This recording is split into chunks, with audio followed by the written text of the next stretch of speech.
Vaid sekund tagasi lõppesid Elamus spaas Eesti Aufkussi meistrivõistlused ja uskuge me mitte, ta tegi seda jälle. Minu kõrval on võitja Noora. Palju õnne sulle! Vot see on üks vinge naine, kes lihtsalt võtab käte ja paneb kinni juba teist aastat järjest. Räägi mulle, Noora, mis tunded siin praegu valdavad? Ma näen pisaraid. Täiesti absurdsed, ma absoluutselt ei oodanud seda. See oli nagu kõige suurem šokk üldse nagu. Aga väga nagu see tänutunne lihtsalt nii meeletu, aga selle kõige taga oli lihtsalt ainult meie tiim. Ma ei oleks absoluutselt mitte kübekestki saanud sellest show'd valmis, kui meie tiim ei oleks meie taga olnud, et päriselt see aitäh läheb ainult neile, päriselt.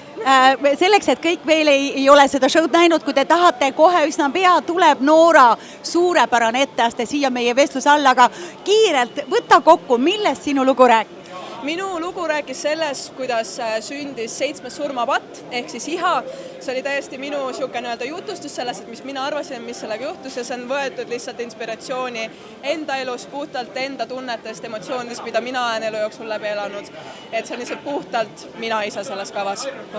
Ja vaata, kui sa oled sina ise, siis tuleb ka võita. Räägi mulle, millised hakkavad olema sinu ettevalmistused maailma meistrivõistlusteks? Appi, nüüd treeningud hakkavad olema igapäevased. See aasta me saime lükatud võistlused varemaks, ehk siis meil on nüüd palju kuid aega, et käia nüüd kohapeal treenimas, vaadata kõiki teisi võistluskavu, elada kõigile kaasa, aga nüüd hakkab treening olema igapäevane. No mina soovin sulle südamest edu ja usun, et sa oled seda igat pidi väärt ja sa oled väga tubli. Aga ütleme niimoodi, Nooral on nüüd räigelt raske, sest võit tuleb koju tuua. Saad aru, tüdruk, jah? Proovime see aasta uuesti.